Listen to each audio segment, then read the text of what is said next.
All right, at this minute, we'd like to call to order Thursday, October 24th, 2024, meeting of the New Bern Board of Adjustment. Can we have a roll call? Yes, sir, Mr. Chairman. So first member, Board Member Trey Ferguson. And let the record show he is absent. Board Member Kathleen Marty. And let the record show she is absent. Chairman Tim Tabak. Here. Board Member Sandra Gray. Present. Vice Chairman Eric Thompson. Here. And Board Member Barbara Sampson. Present. Board Member Leslie Allen. Present. And Board Member Ryan Lanchey. Here. And Mr. Chairman, we do have a quorum. Okay, perfect. I'd like everybody to stand for the Pledge of Allegiance. I pledge allegiance to the flag of the United States of America and to the republic for which it stands, one nation, under God, indivisible, with liberty and justice for all.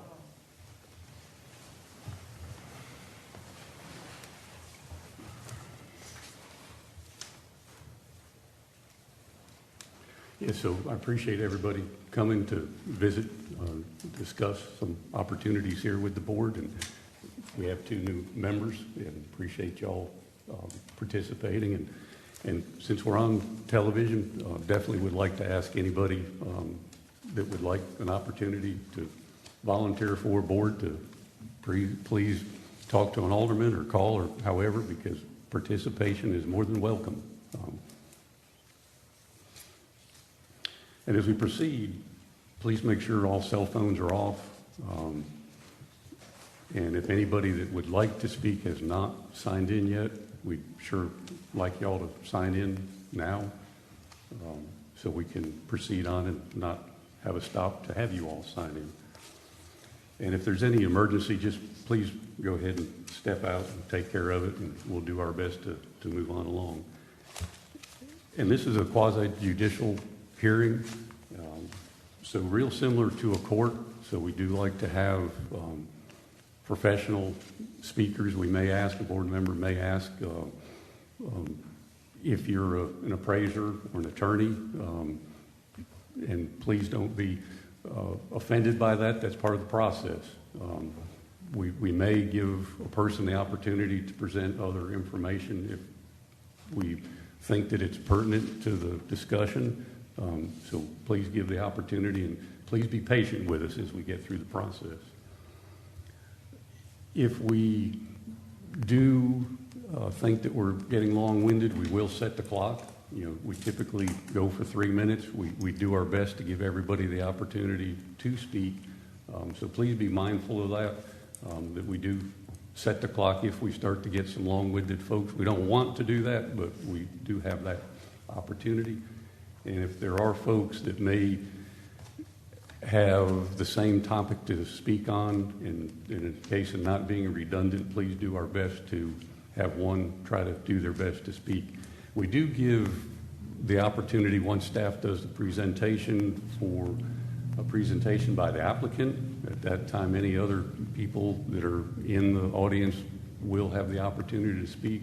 And then lastly, the applicant will be able to respond to those any questions. I shouldn't say those, but if there are any questions that come up from public comment. And the board at any time has the opportunity to step in and ask a question. We'll do our best to let everybody go through and not do that, but if there is some contention there or confusion, we will ask a question. And Jamie will help try to keep us straight. We sure sometimes will have a board member ask Jamie for a question on how to proceed, and we'll move on from there. So anybody who is going to speak, I guess it's time that we should swear in the presenters, and we'd like everybody who is going to speak to stand. And then raise your right hand. Mr. Chair, we may have another gentleman in the back. If you're an applicant or you intend to speak at all tonight to the board, please stand and raise your right hand. Okay, do we have everybody? Okay, good. Do you solemnly swear to tell the truth, the whole truth, and nothing but the truth, so help you God? Thank you.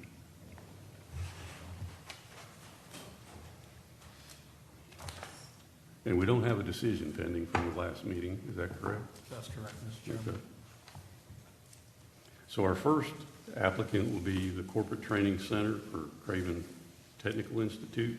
And before we even get started, I will disclose that I do have a broker's license, and my broker's license is with Realty Services, but I have no knowledge of the application, the process, and broker. I'm not an appraiser. And if there's anybody that has a question, we can. And Mr. Chair, thank you for that disclosure. I would ask you just a couple of follow-up questions.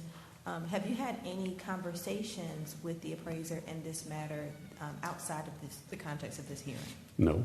Have you had any professional relationship with the appraiser such that it would influence your opinion, your ability to be fair and impartial tonight? No. Is there any question in your mind about whether you can make a decision based on the evidence proffered in the record and during the presentation of evidence tonight? No, there is no question. And if no one else has any other questions to determine whether Chairman Tabak has a conflict, I think we can move forward. Okay, thank you. So Kendrick, are we ready for a presentation? Yes, sir, Mr. Chairman. I'm just going to briefly address the audience. So good evening, everybody, and thank you for attending tonight's Board of Adjustment meeting. So briefly, I'm just going to explain the special use process, and I think most are here for an item or an applicant of an item. But typically for this board, their responsibilities pertain strictly to this criteria that you see on the screen. These 6 elements are essentially what the board will base their decision on, pending that they have the evidence to support that these things have been met. So their decision has to be based on this criteria. Additionally, if the board so chooses, they have the ability to impose additional conditions if they find they want to do so. And tonight I'll begin with presenting our first item.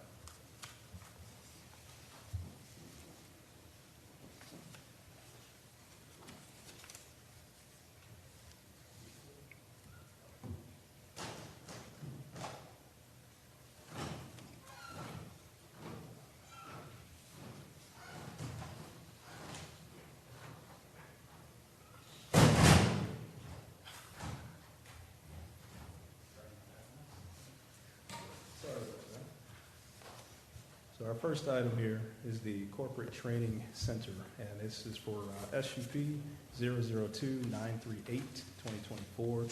The location is 800 College Court, New Bern, North Carolina, and the proposed use is college, universities, community colleges, including associated facilities such as dormitories, office buildings, athletic fields, and etc. The request summary here, the applicant, Rivers and Associates, Inc., engineers, planners, surveyors, and landscape architects. The owner is Craven Technical Institute, and the total acreage is 100.2 acres. The parcel identification number for the actual property is 8-212-020, and the zoning district is Commercial 5 or C-5. And that's followed by the vicinity map here, which is shown. It highlights the parcel in red. And then that map is followed by the buffer map. And the buffer map is taken from 100 feet within the property surrounding the property lines. So that basically explains our notice requirements, and all notices were sent out in accordance to land use ordinance. Then we follow that with the aerial map, and that gives you an idea as to what's on the ground for the actual property or parcel. And lastly, there is a zoning map, which also reflects the C-5 color, which is that tealish blue that you see indicated. And then the additional considerations, this is per staff, but staff confirms the application submitted was deemed to be complete, and staff can also confirm that the request is within its jurisdiction in accordance with the table of municipal uses. And lastly here, we have the Craven Community College Corporate Training Center. It's their site plan, so it gives you an idea as to where the location is going to be for what they intend to do, which is to do an expansion on what's already existing. It's an expansion, essentially adding another building. So that kind of gives you an idea of the floor plan, somewhat, so to speak, for the actual structure. But if anybody has any questions from the board, I'll take those at this time.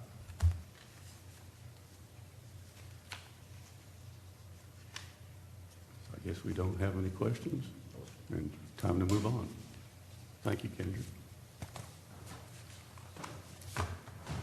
So is there someone with the applicant to come forward and make a presentation, and please state your name and any professional credentials you may have? And Yes, good evening. I'm Cliff Parson. I'm with Warden Smith. We're counsel for the college. We appreciate your time and consideration of this very exciting new project for the college. We have a team with us tonight consisting of Jim Millard. He is the Vice President for Administration, the CFO of the college. Our architect is John Farkas with JKF Architecture, and our engineer is Steve Janowski with Rivers and Associates. And they're going to tell you a lot more about the project. Jim's going to give you a little overall flavor, and then Steve and John will talk to you about the technical details. We had also submitted prior to I think just yesterday though, but prior to the meeting to Jamie and Kendrick, a summary, a report by Suzanne Nelson, a MAI certified appraiser. In addition to the report, I have an affidavit signed by Suzanne confirming the report. That should address your requirement of impact on adjoining properties. So without further ado, Jim Millard, the CFO of the college. thank you.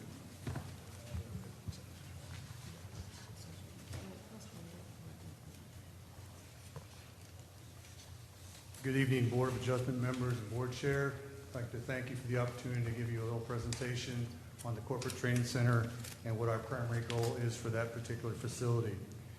We are looking to add a facility on the campus that's large enough to serve as a meeting space capable of hosting up to 500 people while simultaneously being flexible enough to change it into some classrooms. Classrooms or breakout rooms that can be as small as maybe 20, 30 people, as large as 100. We currently have no space on our campus that accommodates that kind of meeting. We're trying to make sure that we can be flexible with these spaces. The capability that we're looking for is to have multiple uses. Our current nursing student population, for example, exceeds any available classroom space that we have, causing us to put them in multiple sections in multiple buildings on the campus rather than getting them all into one room at the same time and having a conversation about training, leadership, learning, things like that. We can't do that with what we have right now. So we're looking to go ahead and that's just one example. We've also been asked several times by state academic and government agencies to host groups such as the North Carolina Presidents Association and others who would like to come out to New Bern, this area, and hold meetings or conferences so they're not always going to the middle or to the other side of the state. So we've been looking at being able to do that, and right now we're not big enough to accommodate that.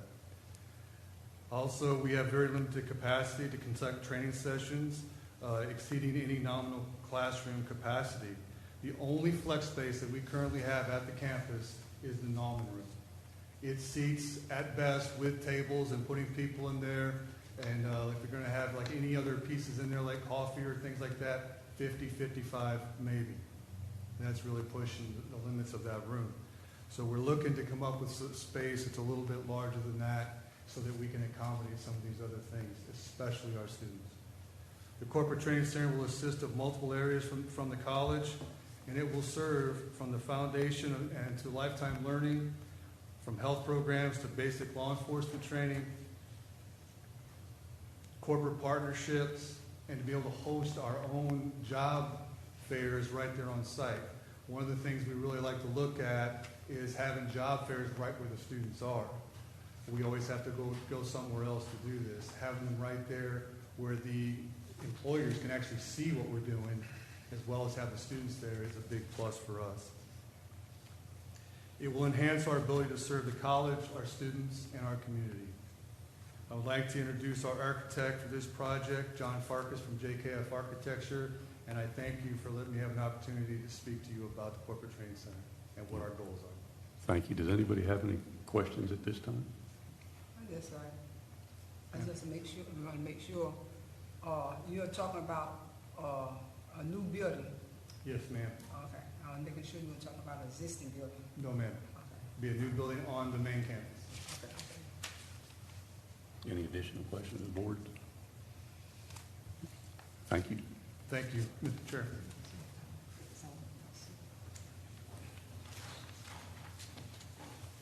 Good evening. I'm John. Yeah. Fair enough.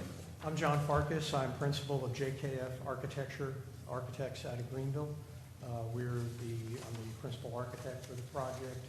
With me is Steve Janowski of Rivers and Associates, and we're going to try to answer the questions that were posted, the three basic questions about life safety and those things. So as far as the proposed application of the project and the development will comply with all requirements of the ordinance, there's two parts to that. There's life safety, which as an architect I have dealt with, and I'm responsible, I'm the architect signing and sealing the drawings from a life safety standpoint, responsible for building code and life safety. Mr. Janowski is the civil engineer, responsible for helping us comply with zoning ordinances and things like that, and I'll let him talk about that process just for a minute or so. So we have an expertise. We've been doing this since 1918 in eastern North Carolina and the Piedmont, and we've integrated with many municipalities in New Bern for many years. And so the process we've done is prepare a site plan package that would meet the zoning ordinances. We submitted that. It went through a TRC review. There was comments. We responded to the comments.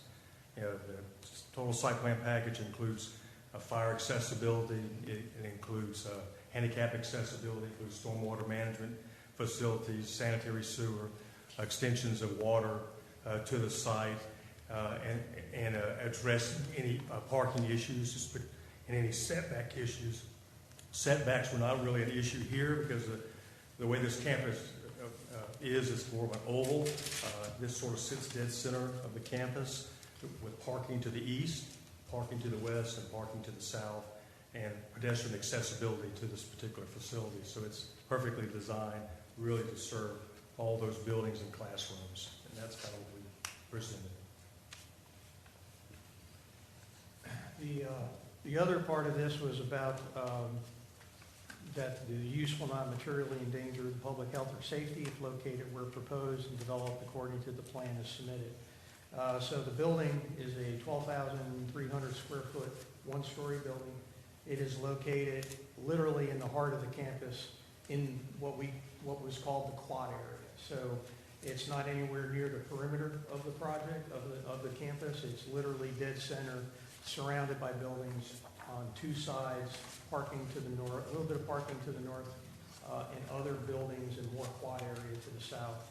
We did not really need to put any additional parking on the facility, as the quantity of spaces has been documented by the owner is adequate for what they do. They don't ever fill these parking lots up. As far as public health and safety, as the architect for the project, I have over 30 years as a registered architect right here in North Carolina. And the project has what we call state construction, Office of State Construction Oversight. It's a North Carolina state agency, which we have to submit our drawings to for approval before we can actually proceed through the design phases and go to bid. So the project has been designed with the highest level of life safety awareness in the project. The building will be fully sprinklered, and the building will be fully handicap accessible. It has more than the required plumbing fixtures for it. It has a fully designed HVAC system, and it's also architecturally complementary to all the other buildings on campus, utilizing similar brick and metals and materials and glass. So there's absolutely no danger to anyone at all on this particular project. The location, character, and use of the site, according to the plans that we submitted, will be in harmony with the area. Again, I'm repeating myself a little bit here. The building is architecturally designed with similar brick, similar architectural components as to what's on campus already. And it's far away from any of the surrounding areas within the campus. It's pretty much internal in terms of its location. We're also constructing a stormwater wetlands there, because it wasn't that much of a building. 12,000 square feet is not very big, but where we put it, we went ahead and we designed in a stormwater management wetland. So It's a constructed wetlands that'll look like vegetation out there right next to the building, but it won't be holding water or things like that. We worked closely with the fire marshal's office to make sure we had a vehicular access lane for the fire trucks to get in. Again, where we're putting the building, only had a pedestrian crosswalk from one parking lot to another.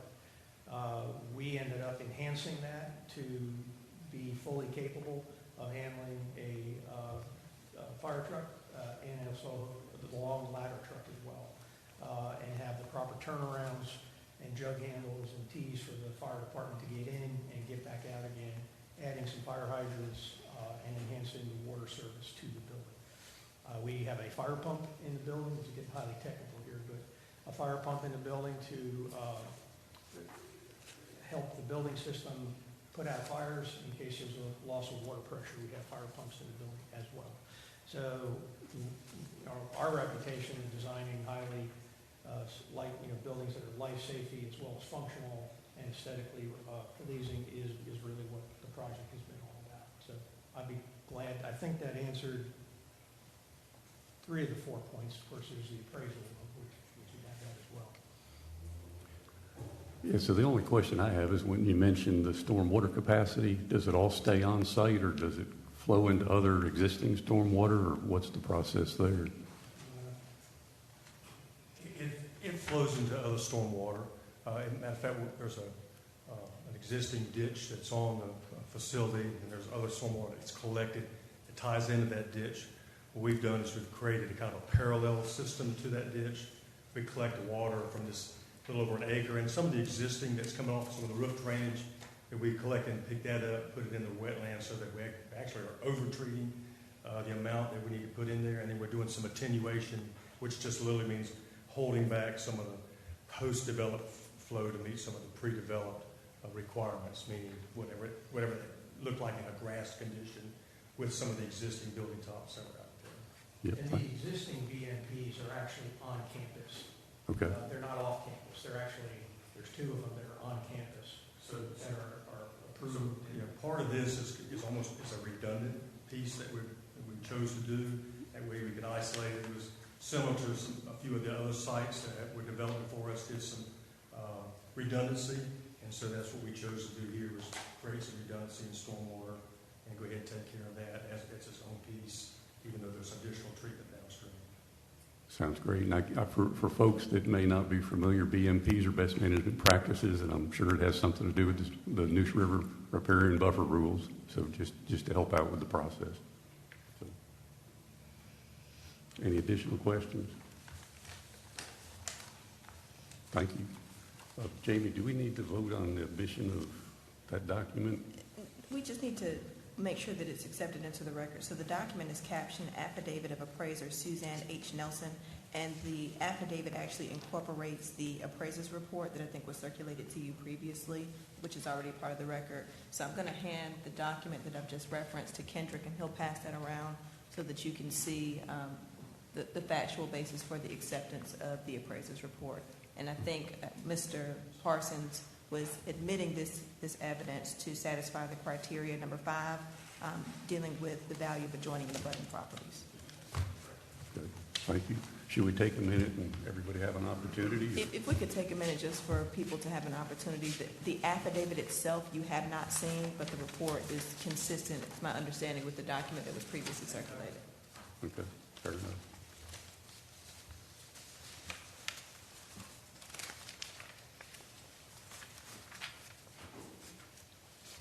So while we're looking through that, does the applicant have any additional response? Okay. Before we open for public comment, then let's take a minute to go through this.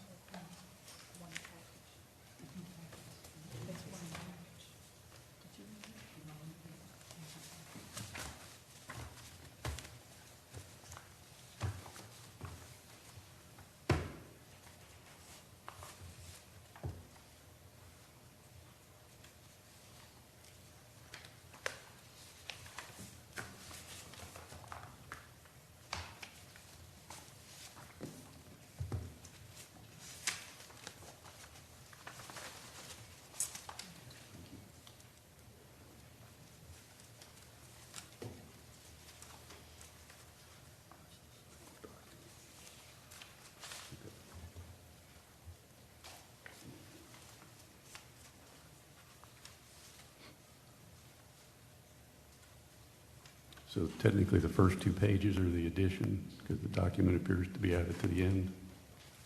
Yes, the first 2 pages are, I think, the foundation that the applicant is proposing for the acceptance of the report. Thank you.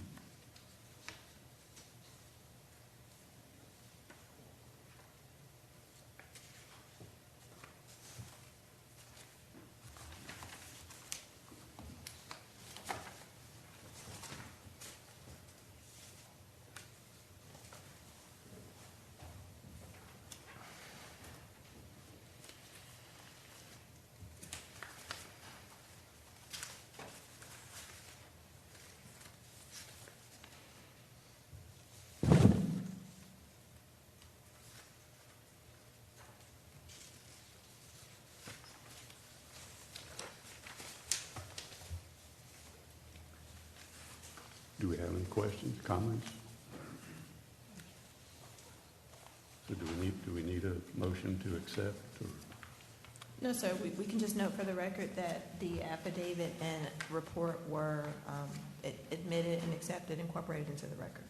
Sounds great, thank you. So we'd like to open the meeting for public comment, and we've only got a couple of names here on the list. Jim Millard, I think, is one that's listed in that. We're good. We got two. So do we have anybody at all that would like to speak public comment in reference to? Okay, so we'll close public comment. I guess there's no need for a rebuttal since there's no public comment in reference to the Craven County Craven Technical Institute. So are there any additional questions that we all have as a board? I know he said something about a 5-pump, and I just want to know exactly how to do the 5-pump, about the 5-pump, what did it do? I mean, I know what it's supposed to do, but I'm saying, how do you activate the 5, how do the 5-pump be activated? The 5-pump? Sprinkler system? Yes. It's a standard sprinkler system. It's a standard sprinkler system in the building, has sprinkler heads all throughout. If there's a fire, it activates the sprinkler head that's closest to the fire. The idea being that it puts that one sprinkler head, even though there's 100 in the building, that one can put that fire out before it spreads. If it spreads, then the sprinkler heads keep activating automatically. The fire pump senses that water's flowing into the building at a head or something, and if the pressure drops, the pump kicks in automatically and boosts up the pressure in order to keep the water flowing into the building. Hopefully they don't need it. And we have a fire alarm system in there too that activates when the sprinkler system starts to flow. It also sends out alarms to everybody, including the fire department, the college, everybody involved gets alarms. Okay, thank you. Do we have any additional questions, comments? Okay. So I guess, Jamie, is it time to go through the 6 criteria? Let's just make sure that there are no additional comments or questions from the public in light of that additional testimony. Okay, are there any additional comments? I think we're good. Yes, sir. Okay, so number 1, the requested permit is within its jurisdiction according to the table of permissible uses. Do we have any discussion? And if we do, we can talk. If not, we can entertain a motion.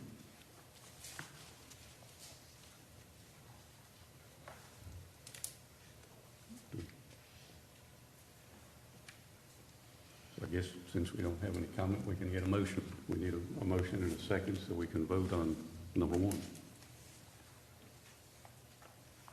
I'll make the motion that we accept it.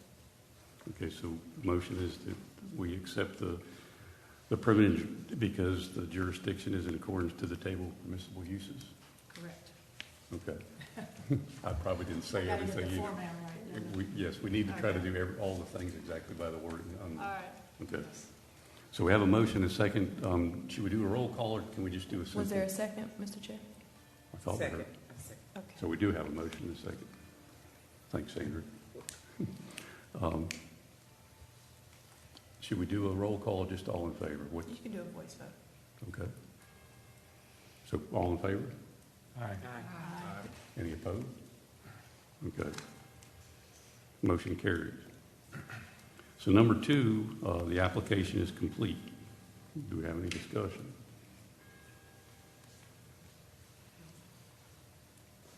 Do we have a motion? I make a motion that we accept the application as complete. Okay, we have a motion that the application is complete, and we have a second. Any discussion? All in favor? Aye. Any opposed? Number 3, if completed as proposed in the application, the development will comply with all the requirements of this ordinance. Do we have any discussion? Do we have a motion?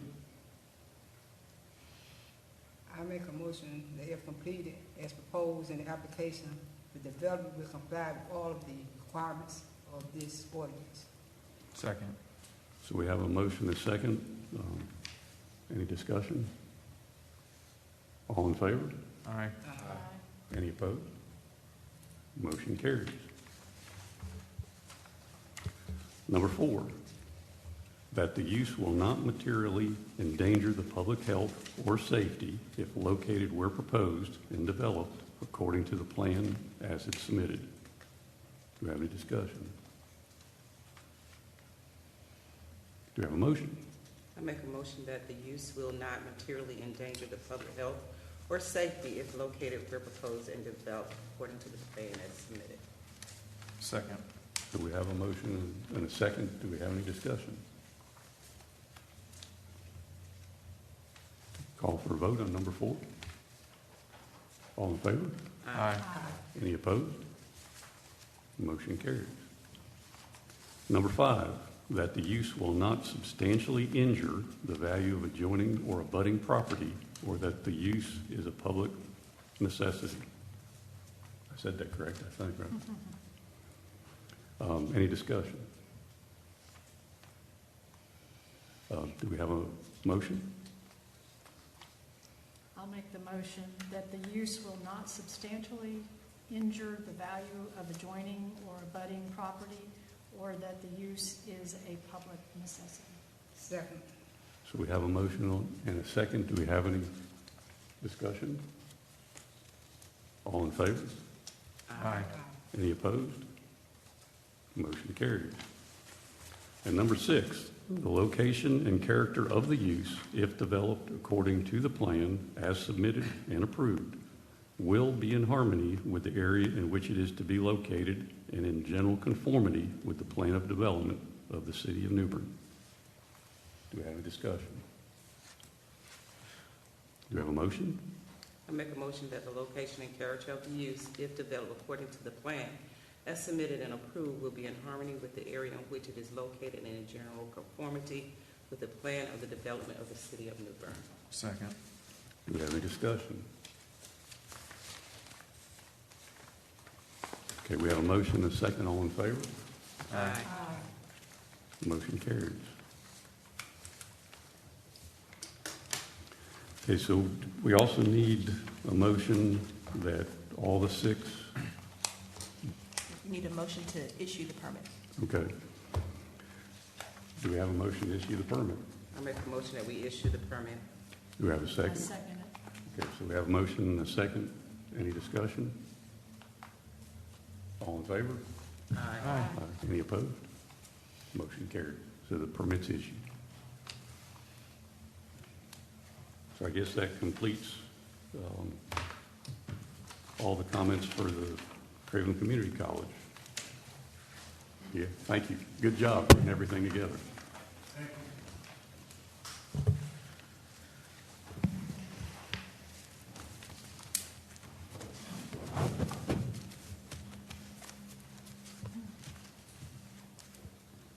All right, I'm going to go ahead and continue with the second item here, and this is the Greyhound bus station, and this is special use permit 002961. 2024. The location is 2406 Neuse Boulevard, New Bern, North Carolina, and the proposed use is a bus station. So the request summary here is the applicant and the owner are both Mogheer LLC, and the total acres is 0.8. The parcel identification for the property is 8-029-136, and the zoning district is Commercial 3, or C-3 for abbreviation.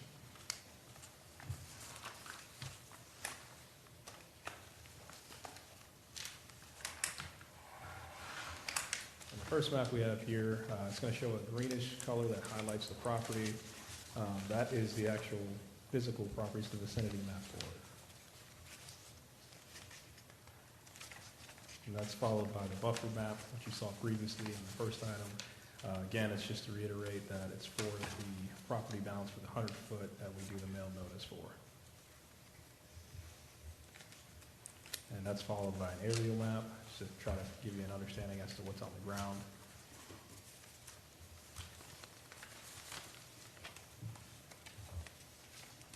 And the zoning map, which that showcases the red color to distinguish the C3 zoning district and the Commercial 3 district.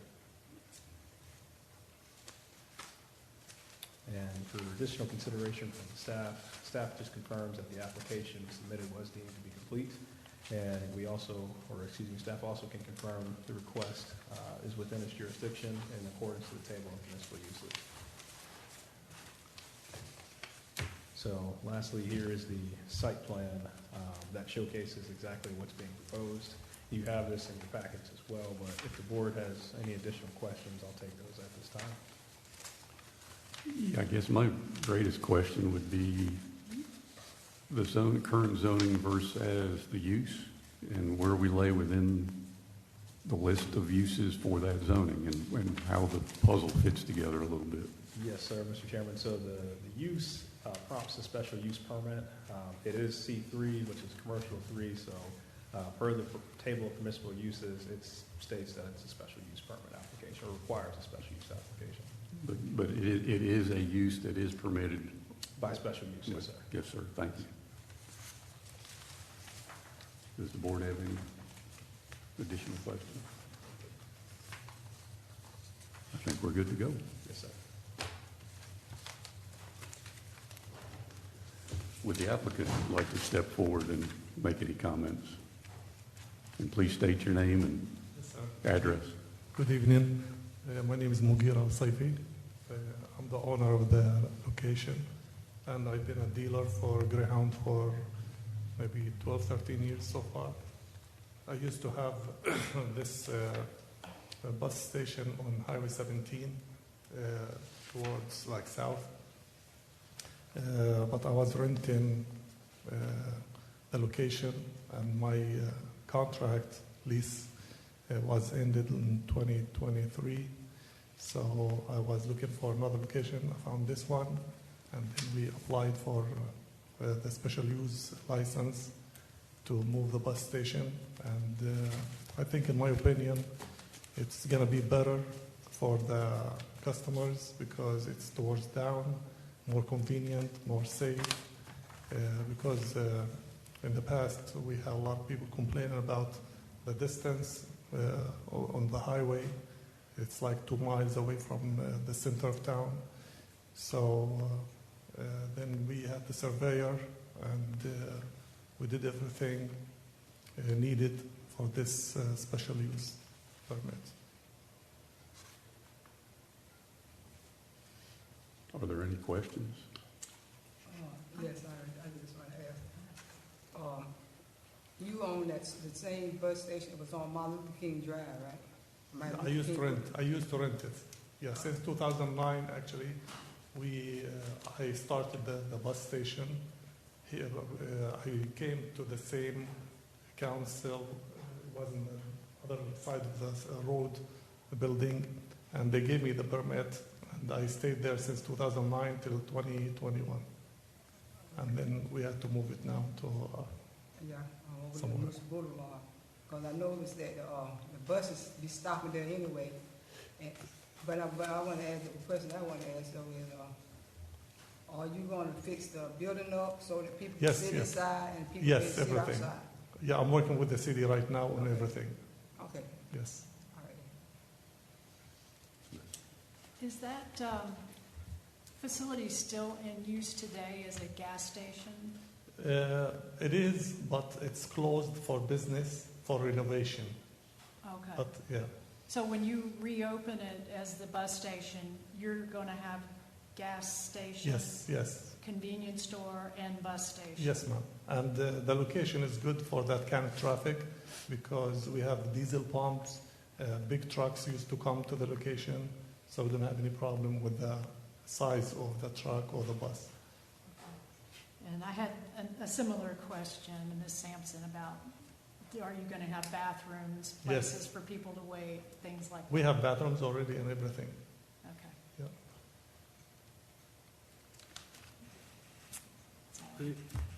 Go ahead, sure. Did you address the like backflow preventer question for the that the water department had? I didn't hear the question, I'm sorry. Yeah, you got the mic, maybe. The water department had an issue with needing a backflow preventer, if I'm not mistaken.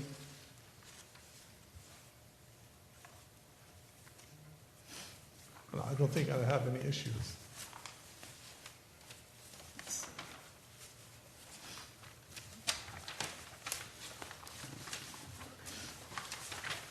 We're going to take a minute. Let's wander through the information.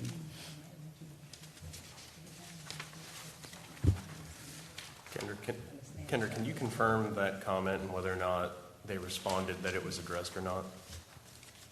I can do that. I'm just double checking to make sure it wasn't the previous item. Just one moment.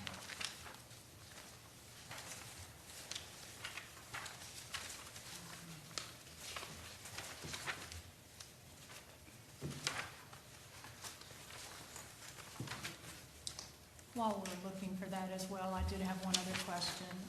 The lighting, are you going to improve the lighting on the property, Lighting? lighting at Yes. night? Yes, ma'am. I'm working on everything, actually. I'm going to be working on everything.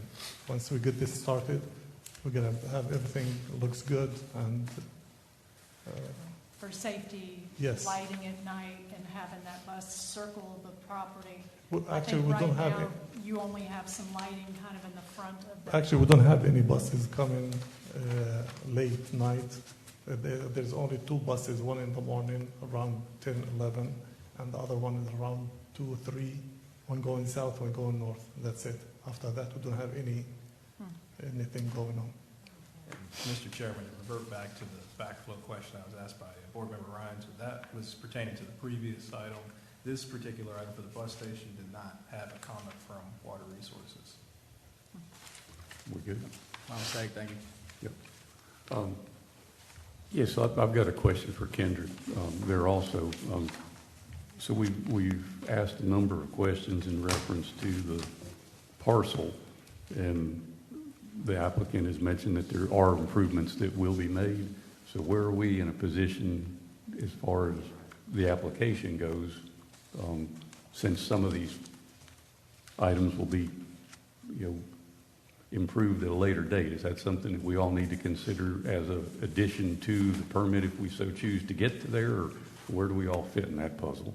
So, Mr. Chairman, I'll try to answer that probably in part with the city attorney as well, but I can tell you that both of us have actually been working with Mr. Mogheer just to give you what I would deem, I guess, factual evidence. So Mr. Mogheer is in the process of doing that restoration to the building per the city's, demand in some ways, due to the state that it was previously in, which was in endangerment in some ways or in most cases. So working through with our nuisance and abatement supervisor as well, we've all kind of been working with Mr. Mogheer, who has complied thus far with the request. So that's what I can at least express or speak to. Yes, so, and Jamie, I guess that's for you also, as we proceed through the process, where do we fit as a board in this thought process if we get to the point where we make the motions to ask those 6 criteria? Assuming we get to the point where we can satisfy all 6 criteria, I'm hearing some concerns from board members about lighting. and some of those types of things, which could be addressed as a condition. It seems like the applicant is already in process, and if you want to attach reasonable conditions to assure that he carries out what he is forecasted to you tonight, that's something that you certainly can entertain. But before we get to that point, you have a duty to receive competent material substantial evidence for each of the 6 criteria before you. And the statute tells us what competent evidence is considered. And on the issue of value, whether there is going to be any impact of value to adjoining and abutting properties, the statute very clearly tells us that lay witness testimony is not competent evidence on that criteria. So I don't know if the applicant has any other witnesses that he intends to call tonight, or if he has a letter from a certified real estate appraiser that can offer any evidence on that criteria. If there is no evidence in the record as to that criteria, the board has 2 options. One, you could find that there is not evidence in the record and you can deny the application, or you can move to continue the application, continue the hearing rather, to give the applicant an opportunity to mine that evidence and present it to you at a later date. And so as we went through the 6 criteria, at any time that we could make that choice whether to continue and or add a condition? You could, as you are receiving evidence tonight, if you see something that is glaringly missing, you might ask the applicant about, where you're seeing the deficiency, and that'll give you some facts to roll around about which pathway might be more appropriate. Okay. Yeah, thank you, Jamie. Yeah, so I guess the big question that Jamie brought up was in reference to number 5, which is where we talk about adjoining property. So is there ever any evidence that you have that you can provide to us from a professional about valuation of property currently versus what may or may not happen in the future once the bus station is developed in accordance with city guidelines? To be honest with you, I didn't bring anything with me, but because this is like a major highway in the city, and there's most of the businesses there, and across the street there's a gas station, and they get the same kind of traffic I'm gonna get. It's nothing special. And like I told you, some people, they might, because they live here, they might go through that intersection and they notice there's no lighting because the business is closed. So once the business is going to be up, everything is in there, like the light is there, everything is in there.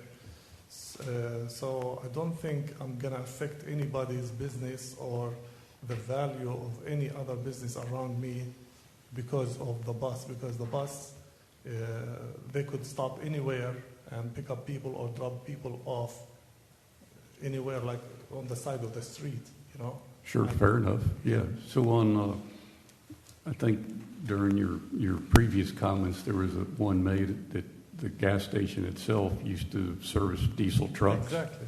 So do you have any idea how many diesel trucks used to be serviced, or if they were tractor trailers, or any type of history that you could help us with? I mean, from my experience, I used to get like Coca-Cola trucks to my gas station. I used to get Pepsi trucks. Even some local people, they own trucks, big trucks. They come every day. You're talking about 10 to 15,000 gallon of diesel I used to sell every month. So that's a very good amount of trucks and big vehicles coming to my location. So, and that's the same location that we're talking about with the bus station? I'm talking about on Highway 17. Okay, so this is the old location, sure. Yeah, I know the previous owner, and he was getting the same thing, the same amount of customers I was getting. Actually, he had some contracts with big trucks, local companies, and they used to come to his place and fill up with diesel and go. Okay. Yeah, thank you. No problem. Do we have Mr. any Chair, other questions? I just want to direct the board's attention back to the statute. It's 160D 1402J1 on the issue of value, whether there's going to be a substantial injury to any of the adjoining or abutting properties. You must entertain expert witness testimony. So in order to consider any of the information that the applicant just said, and find that it's competent evidence, you all will need to find that he has some type of expert credentialing or experience in the issue of valuation in order to receive what he said into evidence. So I guess the next question would be, from my standpoint, we might have a board member with an additional one. What would be your experience? Have you been a broker? Have you been an appraiser? You know, can you help me out as far as what your background, other than being a bus operator? I've been involved in what they call it real estate since 2008. I flip houses, and I'm familiar with everything in this field. I know exactly, because from my experience, the first time we started this, we had the same discussion about what the location, where the bus is going to come to. That location, actually, I have more apartments, more residential area closer to that location than this one. This one, it seems like it's in a commercial area, because restaurants around you, both sides, cinema, plaza, commercial plazas, and there's no really residential. And we didn't face any problems then, and we're supposed to, because, people complain usually about maybe noise or anything else, but we did not have any issues in the past. So that's why, from my view or my opinion, this is a better location for this. And I heard from the people themselves saying it is a better location. Well, so there really is no professional criteria. It's just what you've experienced through flipping houses. And I heard the word seems, which really made me nervous about the whole process. Because seems, it doesn't give me the warm and feely. Part is thinking that that's a professional opinion. So, anybody else have any additional?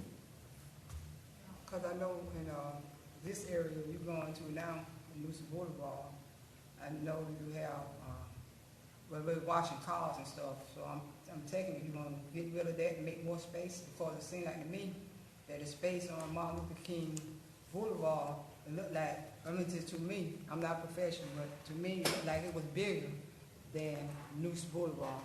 Like you had more room there. A little bit. That one was around an acre, and this one is 0.8. Yeah. But if you look at the old the bus station used to be on George Street, which is not too far from the new location we're trying to. It's way smaller, and it was in the middle of the residential area. So, I think we're doing better. Like every time we move it, I think. Do we have any additional questions? Have you employed any professional assistants, anybody like surveyor or anybody like for water purposes or for your lighting or anything like that? Yes, we did. We did hire a surveyor to show how the bus gets in and how to get out, and where to park for customers, and if there is any handicap accessible places and all that. We took care of all that. So that was all done by the surveyor? Yes. It wasn't done by an engineer at all? It was all by the surveyor? Which is engineer, office. Surveyor okay, so and engineer. Brad Suits, an engineer also? Yeah. Yeah, I don't see that on the... I didn't see it either. That's why. Am I missing something on that, Kendrick? Is he an engineer also, or just a surveyor? As far as I can see, I believe he's just a surveyor. That's what appears to be indicated by his credentials. So that's at the base of the site plan on the bottom right. And I apologize if Brad Suits in the TV audience were saying just. I didn't mean it that way. I apologize. That probably wasn't fair. So yeah. Any additional questions? Yeah, thank you. We're going to do public comment, and then you'll have an opportunity to come up again and speak after the public comment. Okay, thank you very much. Yes, sir.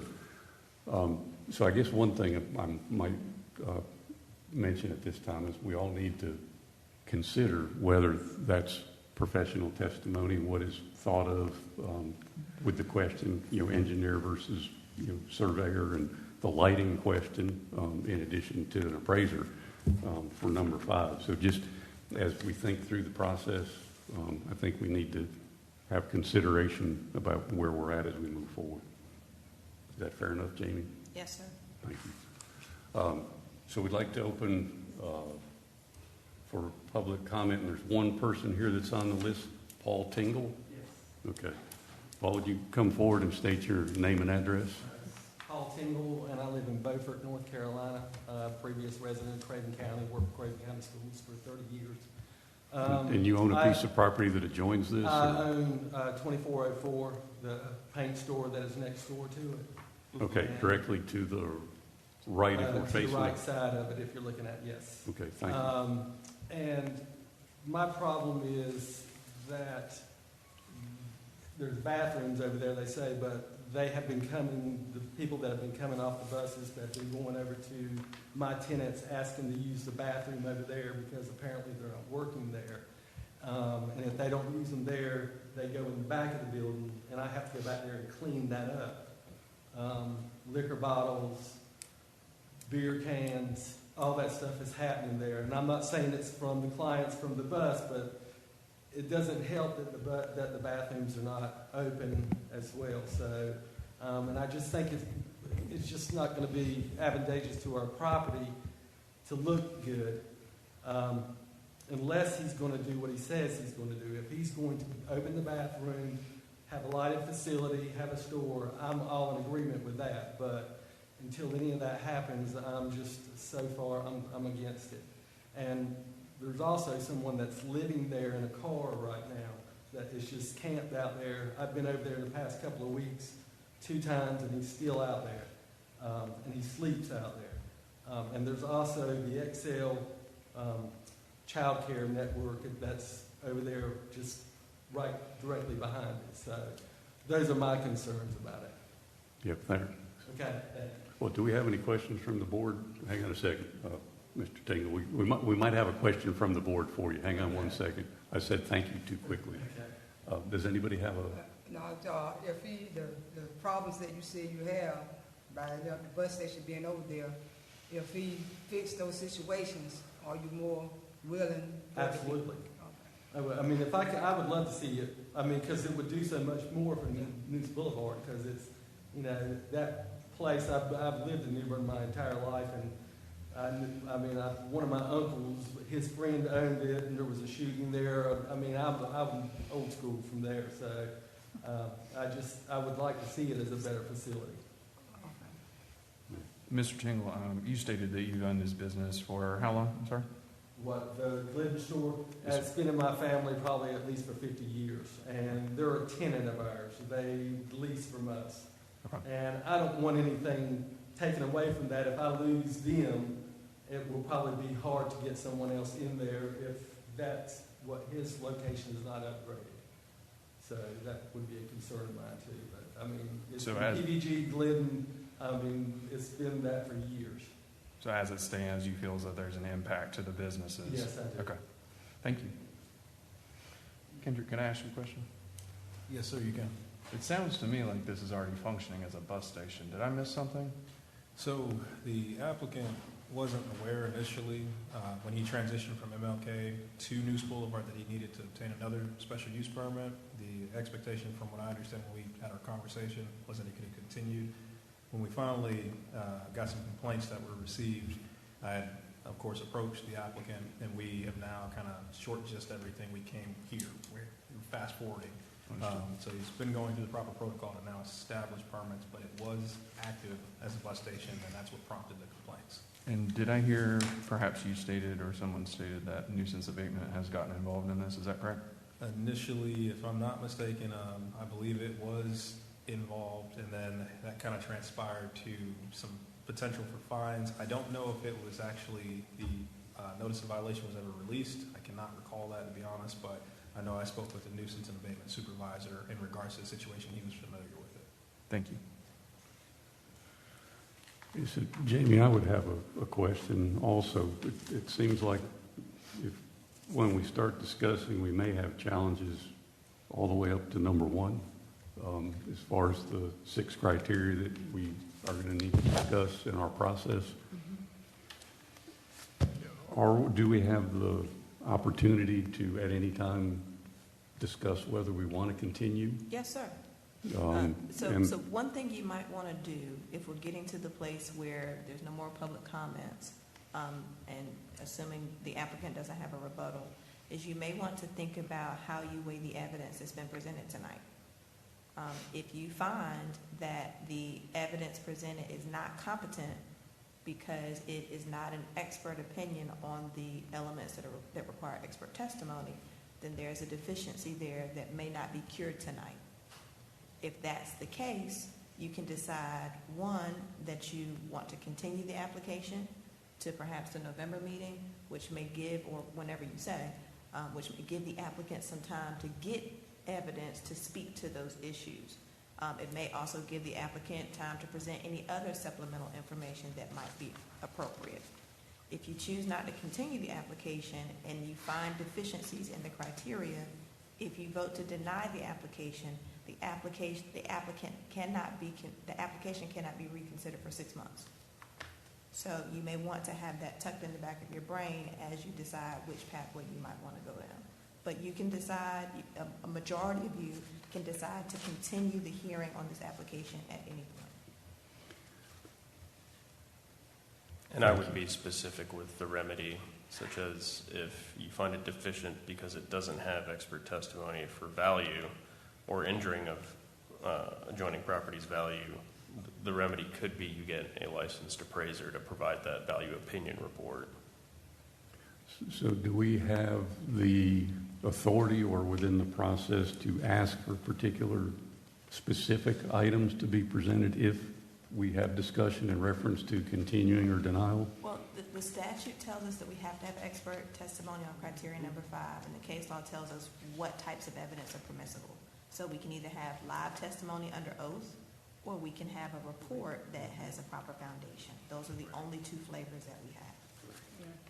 And Mr. Goff is correct that if you are, let's just say if you're going to continue the application to give the applicant an opportunity to provide evidence on the issue of valuation, you could say by either live expert testimony or a report with the proper foundation.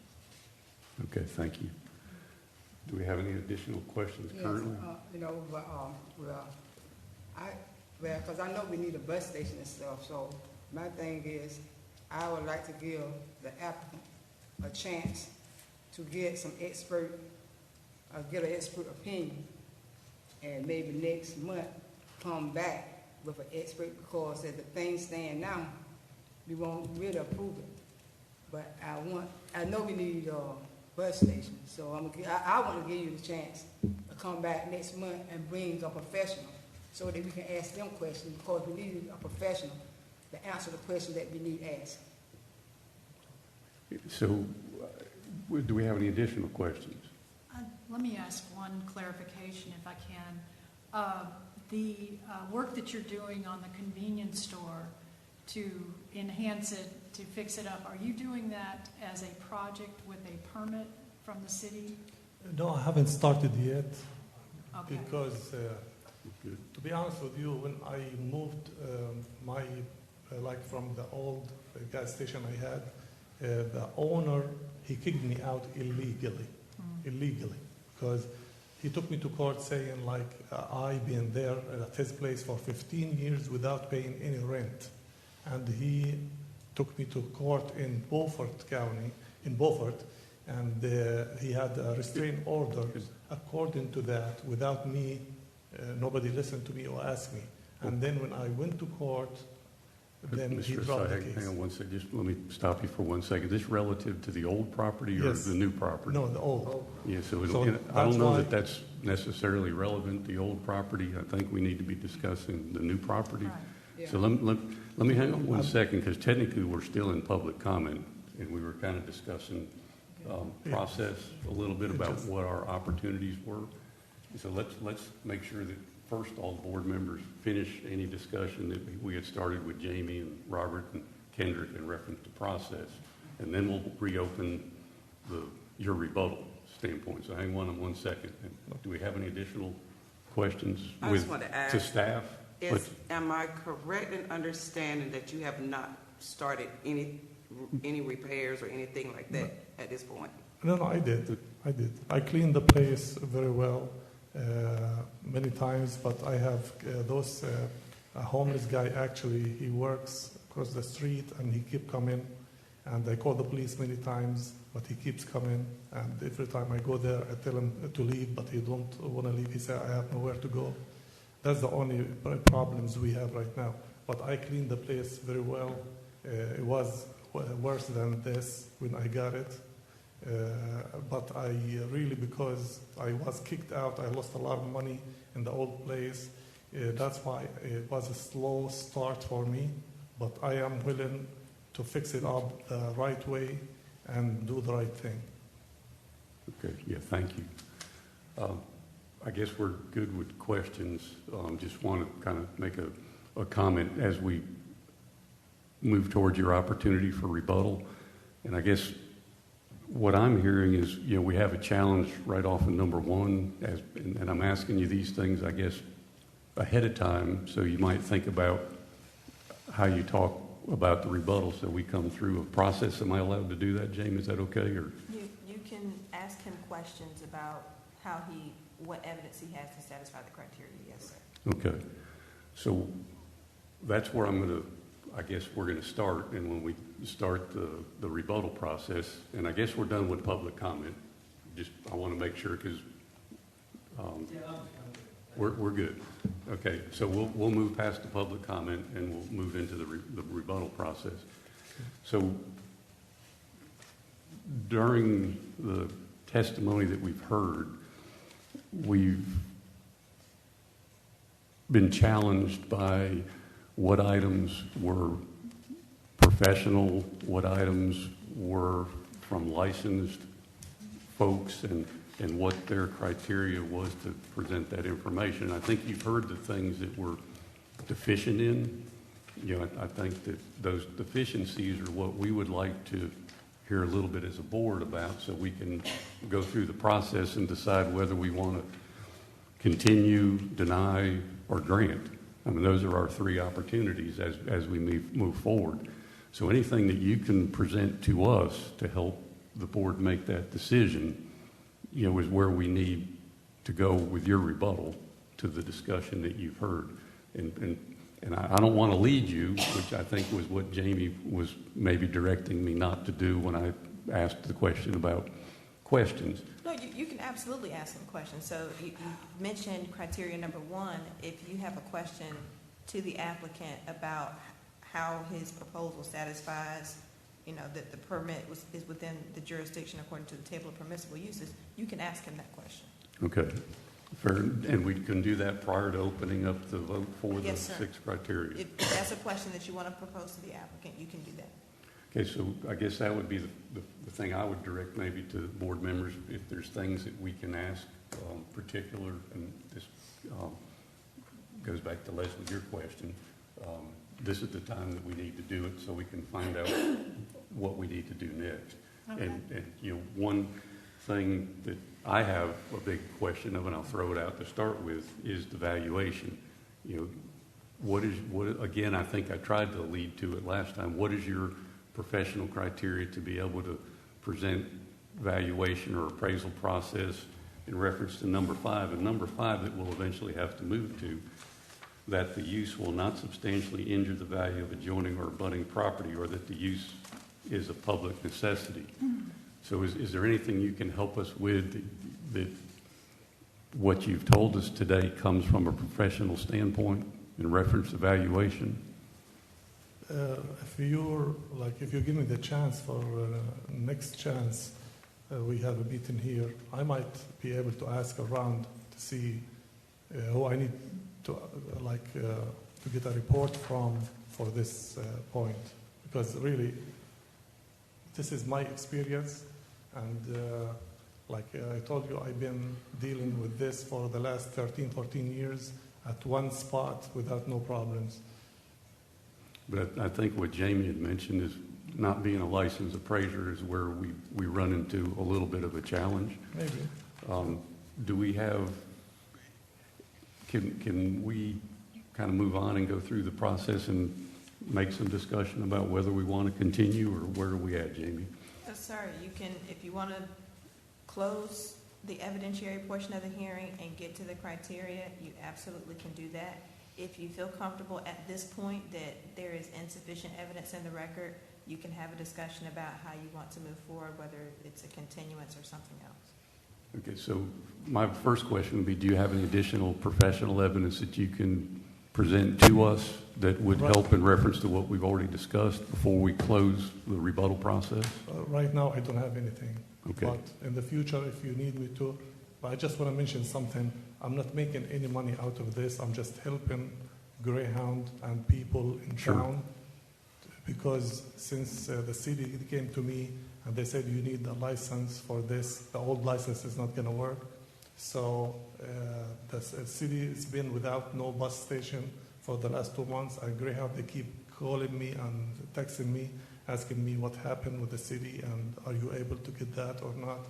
But really, I'm not making any money, and the only reason I was sticking with Greyhound, if I want to open the gas station again, it just like brings people a little bit more traffic to the station. That's the only benefits I get from this. Sure. But fair enough. The public and New Bern is getting more from this than me, to be honest with you.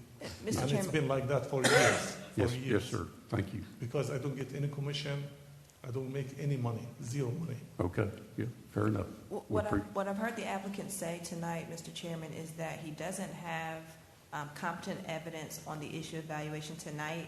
However, he would like an opportunity to get that in the future. So you may understand that as a request from the applicant to continue the application. Yes, please. Yes, and so I guess maybe the I'd best. like to make a motion that we continue this application. I second motion. To a We date have a certain. motion to We got continue. in our motion to continue, which I think, Mr. Thompson, you were saying you want to continue the application to the November 2024 meeting That is correct. at 5:30 in the City Hall courtroom. Yes, ma'am. And give the applicant the opportunity to present factual, professional evidence. There we go. Second motion. And that's the second, okay. And we have a second. Do we have any additional discussion? And Mr. Chairman, just to indicate, and just to go ahead and say it for the record, if we continue to the date certain, which is November 21st, basically this item will not be renoticed. It'll be similar to what the first item was. It will not be renoticed. I just want the public to be able to understand that as well. Yes. But I wouldn't have a question but will you all make sure that the applicant know what's required, so when he come back, that he'll know what to do. You know he's gonna need a professional. Yes. And, make him aware of what he needs, because then when he come back, he can be better prepared. Yes, ma'am. Ms. Sampson, we did our best to make sure it was vetted. The assistant city attorney here, she also made this expression in email. I voiced it verbally when through discussion with the applicant. But I'm saying I did, but I'm saying just make sure. Yes, ma'am. Well, and I think he's here tonight, and I think he's hearing from you all what he needs to do, and he's shaking his head as if he understands. So, I can't give him legal advice. He would need to get his own attorney for legal advice. But if this board is saying you need this particular information in order to move forward in the process, I think that's coming through loud and clear. So I think there's a motion and a second on the table, Mr. Chairman. That's correct. And in this case, should we do a roll call, since we are doing a continuing? Are we okay? Okay. All in favor of continuing until the November, what was the date? 21st meeting? Thank you. All in favor? Aye. Any opposed? Okay, motion carried. Can I just say something, please? Mr. Kendrick and Ms. Jamie, they told me about this particular thing, that I need somebody's opinion about the value of the properties around me. But since I spent actually a little bit of money on this so far, between the fees and the surveyor and stuff, and I'm not making money, honest. So that's why I tried to come here without, because I don't want to spend more money before I even started, and keep it in consideration that I lost my previous business, and I'm trying to get into this one.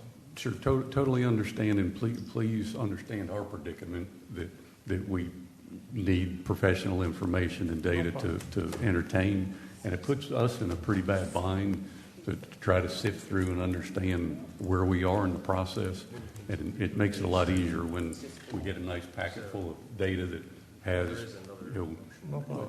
yes, sir. Thank So, you very and much. we're trying our best because we'd like to have the bus station too, I think.